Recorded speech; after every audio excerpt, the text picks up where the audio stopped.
Student learner YouTube চ্যানেলে তোমাদের সকলকে স্বাগত জানাই। আজ আমাদের আলোচ্য বিষয় ষষ্ঠ শ্রেণীর বাংলা বিষয়ের সেকেন্ড সামারিভ এক্সাম অর্থাৎ দ্বিতীয় পর্যায়ক্রমিক মূল্যায়নের একটা উত্তর সহ নমুনা প্রশ্নপত্র নিয়ে। ফুল মার্কস তোমাদের থাকবে 50 এবং সময় থাকবে 1 ঘন্টা 30 মিনিট। প্রশ্নপত্রটা তোমাদের সেট নাম্বার 2। সরাসরি স্ক্রিনে তোমরা উত্তর সহ নমুনা প্রশ্নপত্রটা দেখতে পাচ্ছ। 1. সঠিক উত্তরটি বেছে নিয়ে লেখো। 1 × 12 = 12। ক. সাধারণত মাটি থেকে 6 ফুট 4 ফুট না 8 ফুট পর্যন্ত উচ্চতায় চিত্রণটি বিস্তৃত হয়। সঠিক উত্তর হবে 6 ফুট। খ. মাঘ মাসে নিম, শিম না করলা মিঠা। সঠিক উত্তর হবে শিম।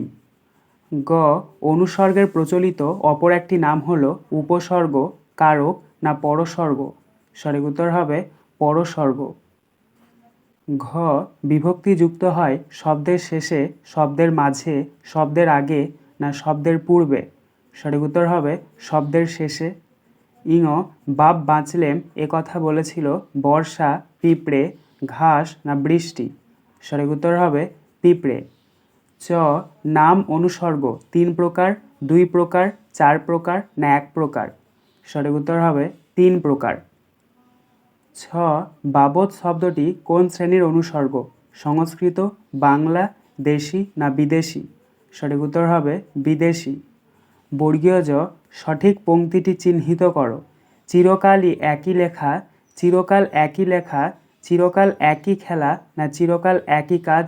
সঠিক উত্তর হবে চিরকাল একই খেলা। ঝ. বিদেশি অনুসর্গটি হলো বদলে, বই না বিনা। সঠিক উত্তর হবে বদলে। পিটপালিঙ্গ. নাকের ড্যাশ নড়ুন পেলাম, টাক ডুমাডুম ডুম শূন্যস্থান পূরণ করো। বদলে, বনাম, বরাবর না বাদে। সঠিক উত্তর হবে বদলে। ট. সংস্কৃত অনুসর্গটি হলো সমীপ, বই না বিনা। সঠিক উত্তর হবে সমীপ। ঠ. অনুসর্গ বসে শব্দের আগে, মাঝে না পরে। সঠিক উত্তর হবে পরে। 2. নিচের প্রশ্নগুলির পূর্ণবাক্যে উত্তর দাও। 1 × 12 = 12। ক. ফাঁকি পাঠ্যাংশে উল্লিখিত নদীটির নাম কি? উত্তর.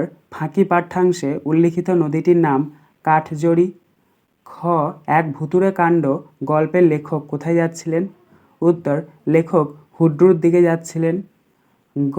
পৃথিবী তোমার হবে কথাটি কে বলেছিল? উত্তর. ঘাসের পাতা। ঘ. ছোট বাঘেরা বাসা বদলে এখন কোথায় থাকে? বাঘ কবিতা অনুসরণে লেখো। উত্তর. ছোট বাঘেরা বাসা বদলে এখন সজনে খোলায় থাকে। ইঙ. কী কারণে আম গাছ 2 হাত ভেতরের দিকে সরিয়ে পোতা হয়েছিল? উত্তর. গাছে আম পাকলে পাঁচিলের কাছে হওয়ার জন্য পাড়ার ছেলেরা সব পেরে নিয়ে যাবে, সেই নিয়ে কথকের সাথে বউ ছেলের ঝগড়ার ফলে 2 হাত ভেতরের দিকে আম গাছ সরিয়ে পোতা হয়েছিল। চ. ওপারের লোক কেন এপারেতে আসে? উত্তর. ওপারের লোক হাটে কেনাবেচা করতে এপারেতে আসে। ছ. মরশুমের দিনে রচনাংশে পাওয়া গিয়েছে এমন কয়েকটি পেশা বা জীবিকার নাম লেখো। উত্তর. মরশুমের দিনে রচনাংশে পাওয়া গিয়েছে এমন কয়েকটি পেশা বা জীবিকার নাম হলো কন্ডাক্টর, ক্লিনার, হাকিম, বাসের ড্রাইভার ইত্যাদি। বর্গীয় জ. কাক্যেশ্বর কুচকুচে কোথায় থাকে? উত্তর. কাক্যেশ্বর কুচকুচে 41 নম্বর গেছোবাজার কাগিয়াপট্টিতে থাকে। ঝ. কে এক চোখ বুজে ফ্যাচ ফ্যাচ করে বিশ্রী রকম হাসতে লাগলো? উত্তর. বেড়াল এক চোখ বুজে ফ্যাচ ফ্যাচ করে বিশ্রী রকম হাসতে লাগলো। পিটপালিঙ্গ. অমিয় চক্রবর্তীর একটি কবিতার বইয়ের নাম লেখো। উত্তর. অমিয় চক্রবর্তীর একটি কবিতার বইয়ের নাম পাড়াপাড়। ট. কাকে দেখে বোঝা যাচ্ছিল না সে মানুষ না বাঁদর, পেঁচা না ভূত? উত্তর. হিজিবিজবিজকে। ঠ. বসুধরা ব্রত কোন ঋতুতে পালন করা হয়? উত্তর. বসুধরা ব্রত গ্রীষ্ম ঋতুতে পালন করা হয়। 3. নিচের প্রশ্নগুলির উত্তর দাও যে কোনো 6টি। 3 × 6 = 18। ক. হাট কবিতায় গ্রাম্য হাটের যে ছবি ফুটে উঠেছে তা নিজের ভাষায় লেখো। উত্তর. দূরে দূরে ছড়িয়ে ছিটিয়ে থাকা 10-12টি গ্রামের মধ্যে একটি হাট রয়েছে, সেখানে সন্ধ্যায় কেউ প্রদীপ জ্বালে না, সকালে কেউ ঝাঁট দিয়ে পরিষ্কার করে না, সারাদিনের কেনাবেচা শেষ করে বিকেলে সব ব্যাপারীরা ঘরে ফিরে যায়। ক্লান্ত কাকের ডানা, নদীর হাওয়া, বাঁশবাগানের ফাঁক দিয়ে বয়ে যাওয়া বাতাসের শব্দ অন্ধকার রাতের নীরবতাকে আরও প্রকট করে তোলে। অথচ এই হাটই দিনের বেলায় সরগরম হয়ে থাকে। কত যে ক্রেতা ও বিক্রেতা নিত্য হাটে যাতায়াত করে তার হিসেব নেই। ঠিক এমনই মানুষের জীবন। খ। পিঁপড়ে কবিতায় কবির কিরূপ মনোভাব প্রকাশ পেয়েছে তা বুঝিয়ে দাও। উত্তর: যে জীব যত ছোটই হোক না কেন এই পৃথিবীতে সকলের সমান অধিকার আছে। সকলে মিলে পারস্পরিক ভালোবাসার বাঁধনে আনন্দের মাধ্যমে বেঁচে থাকাই কাম্য। তাই কবিতার মূল সুরই হলো সকলকে আপন করে নিয়ে সুখে ও শান্তিতে দিন অতিবাহিত করা। গ। উধো আর বুধোর কীর্তিকলাপ নিজের ভাষায় লেখো। উত্তর: উধো আর বুধো হলো দুই ভাই, আর তারা দেখতেও হুবহু এক। তারা দুজনেই থাকে গাছের ফোকরে। উধো হলো হুঁকোওয়ালা আর বুধো হচ্ছে পোটলাওয়ালা। তারা দুজনেই হুঁকো আর পোটলা নিয়ে পরস্পর মারামারি করে, আবার পরক্ষণেই কোলাকুলি করে খোশ মেজাজে গাছের ফোকরে ঢুকে যায়। ঘ। লেগে যা নারদ নারদ, এ কথা কে বলেছে? এরপর যে ঘটনা ঘটেছে তা লেখো। উত্তর: এ কথা বলেছে কাক। এরপর মুহূর্তের মধ্যে উধো চিৎপাত হয়ে শুয়ে হাঁপাতে থাকে, আর বুধো ছটফট করে টাকে হাত বোলায়। বুধো কান্না শুরু করে, ওরে ভাই উধো রে, তুই এখন কোথায় গেলি রে? উধো কাঁদতে লাগলো, ওরে হায় হায়, আমাদের বুধোর কি হলো রে? তারপর দুজনে উঠে খানিক গলা জড়িয়ে কেঁদে কোলাকুলি করে দিব্যি খোশ মেজাজে গাছের ফোকরের মধ্যে ঢুকে পড়ল। তাই দেখে কাকটাও তার দোকানপাট বন্ধ করে কোথায় যেন চলে গেল। ইঙ। ধান কাটার পর একেবারে আলাদা দৃশ্য। ধান কাটার পরের দৃশ্য বর্ণনা করো। উত্তর: মরশুমের দিনে গদ্যাংশে ধান কাটার পর মাঠে যতদূর দৃষ্টি যায় চোখে পড়ে মাটির শুকনো ও কঙ্কালসার চেহারা। আলগুলি বুকের পাঁজরের মতো হয়ে যায়। সূর্যের দিকে তাকানো যায় না। বেলা বাড়তেই মাটি গরম হয়ে যায়। মাঠে চাষিরা তাড়াতাড়ি বাড়ি চলে আসে। পুকুর, খাল, বিল, নদী সব শুকিয়ে যায়। কোথাও জল থাকে না। গাছের পাতা শুকিয়ে যায়। আগুনের ঝলকায় শুধু চারিদিকে করুণ দৃশ্য। চ। সাঁওতালি দেওয়ালচিত্র কিভাবে তৈরি করা হয় তা লেখো। উত্তর: সাঁওতালি দেওয়ালচিত্রে চওড়া রঙিন ফিতের মতো সমান্তরাল রেখা, চতুষ্কোণ, ত্রিভুজ সবই থাকে। চতুষ্কোণের ভিতরে চতুষ্কোণ অথবা ত্রিভুজের ভিতরে ত্রিভুজ বসিয়ে সাধারণত নকশা করা হয়। ঘরের চারপাশে ঘিরে থাকা মূল বেদিটিকে কালো রং করে তার সমান্তরালে বৃহৎখানেক চওড়া একটি গেরুয়া রেখা টানা হয়। আবার তার উপরে সমান ছাড় দিয়ে আরেকটি সমান্তরাল কালো রেখা টানা হয়। এর ওপরে সাদা, আকাশি, গেরুয়া বা হলদে রঙের রেখা দিয়ে চতুষ্কোণ বা ত্রিভুজ পাশাপাশি বসিয়ে দেওয়াল ভরিয়ে তোলা হয়। সাধারণত এভাবে মাটি থেকে 6 ফুট পর্যন্ত উচ্চতায় চিত্রণটি বিস্তৃত হয়। 4. কমবেশি 100 শব্দে অনুচ্ছেদ রচনা করো। যে কোনো একটি। 4 × 1 = 4। দেখো এখানে তোমাদেরকে 4টে অনুচ্ছেদ রচনা দিয়ে দেওয়া হয়েছে, যে কোনো একটা তোমাদেরকে করতে হবে। কয়েকটা দেখো স্বামী বিবেকানন্দ, কয়েকটা দেখো শরৎকাল বা উৎসব মুখর শরৎ, কয়েকটা দেখো বিদ্যাসাগর এবং কয়েকটা দেখো বিদ্যালয়ে 15ই আগস্ট। এখানে আমরা স্বামী বিবেকানন্দ এই রচনাটা করেছি, তো তোমরা উত্তরটা দেখে নাও।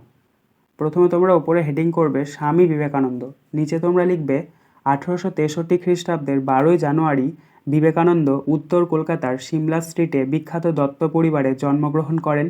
তার পিতা বিশ্বনাথ দত্ত এবং মাতা ছিলেন ভুবনেশ্বরী দেবী। মায়ের দেওয়া নাম ছিল বীরেশ্বর, আর সবাই ডাকত বিলে নামে। বাল্যকালে বিলে ছিল দুরন্ত ও সাহসী। সব বিষয়ে ছিল তার অদম্য কৌতূহল। আসল নাম নরেন্দ্রনাথ দত্ত। পরবর্তীকালে রামকৃষ্ণ দেবের শিষ্যত্ব গ্রহণ করার পর তার সন্ন্যাস জীবনের নাম হয় স্বামী বিবেকানন্দ। তিনি উত্তর কলকাতার মেট্রোপলিটন স্কুল থেকে প্রবেশিকা এবং কলকাতা বিশ্ববিদ্যালয় থেকে বিএ পাশ করেন। 1893 খ্রিস্টাব্দে স্বামী বিবেকানন্দ ভারতের প্রতিনিধি হিসাবে আমেরিকার শিকাগো শহরে বিশ্ব মহাধর্ম সম্মেলনে যোগ দিয়েছিলেন। সেই ধর্মসভায় তিনি জগৎবাসীর কাছে হিন্দু ধর্মের কথা বিস্তারিত আলোচনা করেন। রামকৃষ্ণ দেবের তিরোধানের পর বিবেকানন্দ 1897 খ্রিস্টাব্দে রামকৃষ্ণ মিশন ও 1899 খ্রিস্টাব্দে গঙ্গার তীরে বেলুড় মঠ প্রতিষ্ঠা করেন। বর্তমান ভারত, ভাববার কথা, প্রাচ্য ও পাশ্চাত্য প্রভৃতি তার বিখ্যাত গ্রন্থ। তার বাণী ভারত তথা বিশ্বের অজস্র মানুষকে অনুপ্রাণিত করে চলেছে। এখনও 1902 সালের 4ই জুলাই তিনি পরলোক গমন করেন। দেখো 4ই জুলাইটাকে তোমরা কিন্তু 4ঠা জুলাইও বলতে পারো। 5. তোমার জন্মদিনে বন্ধুকে আমন্ত্রণ জানিয়ে একটি পত্র লেখো। প্রশ্নের মান 4।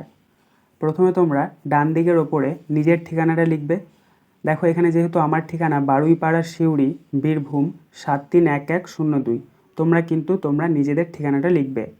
বাঁ দিকের নিচে তোমরা লিখবে প্রিয় বন্ধু অমিতাভ, তোমরা তোমাদের বন্ধু বা বান্ধবীর নাম দিতে পারো।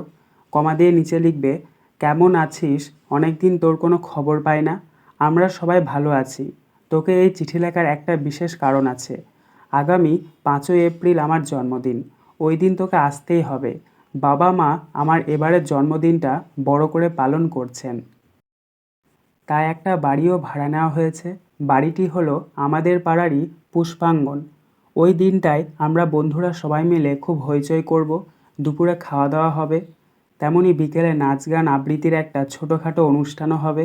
তোকেও গান গাইতে হবে কিন্তু। দিনটা রবিবার পড়েছে বলে আসতে কারো অসুবিধা হবে না, তুই অবশ্যই সকাল সকাল চলে আসবি। এবার তোমরা নিচে ডান দিকে লিখবে ইতি তোর প্রিয় বন্ধু সুরেন্দ্র।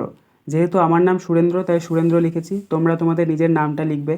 এবং বাঁ দিকের নিচে লিখবে যাকে চিঠিটা পাঠাচ্ছ তার নাম, যেহেতু আমি অমিতাভকে পাঠাচ্ছি তাই। এবং বাঁ দিকে লিখবে যাকে চিঠিটা পাঠাচ্ছ তার নাম, যেহেতু আমি অমিতাভকে পাঠাচ্ছি তাই আমি লিখেছি অমিতাভ বসু। তার নিচে লিখবে প্রযত্নে তার বাবার নাম উত্তম বসু, মোহাম্মদ বাজার বীরভূম 731132। এই ঠিকানাটা তোমরা যাকে চিঠিটা পাঠাচ্ছ তার ঠিকানাটা এখানে দেবে। আজকের আলোচনা পর্বটি এখানেই শেষ হলো। আশা করি ভিডিওটি তোমাদের ভালো লেগেছে। যদি ভালো লাগে একটা করে লাইক করে দিও। সবশেষে তোমাদের কাছে একটাই অনুরোধ, যারা এখনও পর্যন্ত আমাদের চ্যানেলটিকে সাবস্ক্রাইব করে উঠতে পারোনি তারা চ্যানেলটিকে সাবস্ক্রাইব করে পাশে থাকা নোটিফিকেশন বেলকে অল প্রেস করে নিও এই ধরনের নতুন নতুন ভিডিও পাওয়ার জন্য। ধন্যবাদ।